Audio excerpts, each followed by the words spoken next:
Rain was falling when I returned to the place they'd left me to die. The same old home, the same smell of disinfectant and resignation.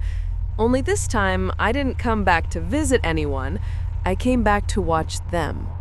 They stood outside in the drizzle, my children, my blood, staring at their screens, their perfect shoes sinking into the mud. Their lips moved, but the rain swallowed their words. I already knew what they were reading. 95-year-old man donates entire fortune to the orphanage. It was printed in black, permanent ink. And for the first time in years, I felt alive. Their faces were distorted in the puddle at their feet, the same faces that had smiled when they signed the papers to put me here. He's too old, he needs care. They said it like mercy. It felt like exile.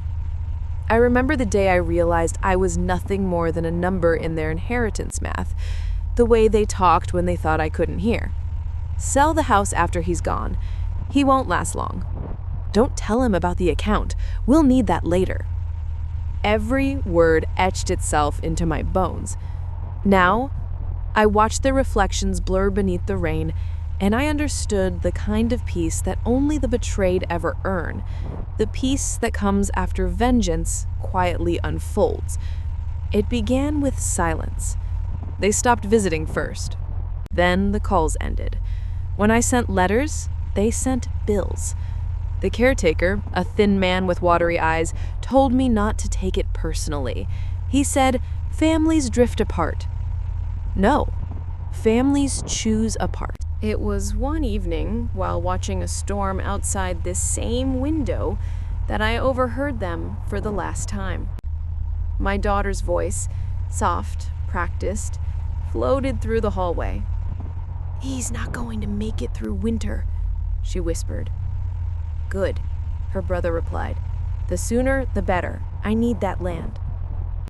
I sat there, motionless, every heartbeat slower than the last.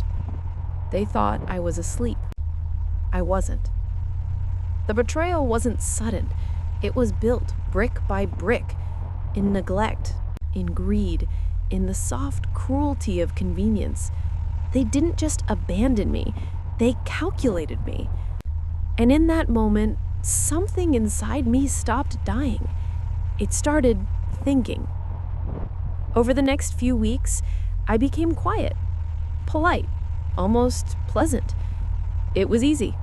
People expect calm from the dying.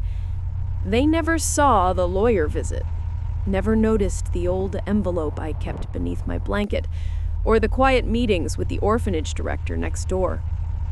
Every night, I rewrote my will. Every morning, I smiled when they came to check in. They brought flowers once, not out of love, but out of fear. Someone must have told them I had been seeing an attorney. "How are you feeling, Dad?" my son asked, with that practiced sympathy. "I'm better," I told him. And I was. They talked about property, legacy, the future. They never once asked if I was lonely. So I gave them what they deserved. Nothing. While they argued about who would inherit my silence, I prepared something louder than words. The truth in ink, witnessed, notarized, final. The day the papers were signed, I asked the lawyer one question. Will they know before or after the funeral? He smiled faintly. Before. Perfect. The news broke faster than I expected. I watched from my window as the rain began to fall. They arrived within hours. The vultures, circling an empty carcass. Phones in hand, eyes wide, voices trembling. He donated everything? Everything to an orphanage. Their disbelief was almost beautiful.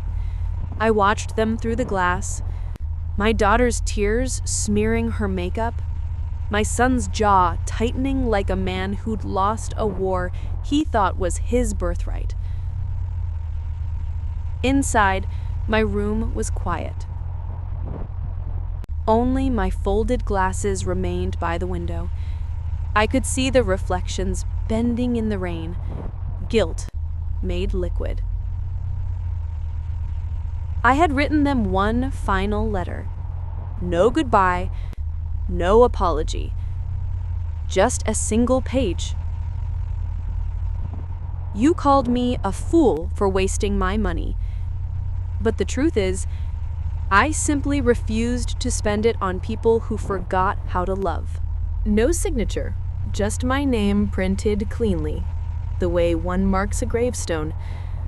I didn't need to be there when they read it. Their silence outside told me everything. Each drop of rain was a confession. Each heartbeat they heard was their own guilt returning.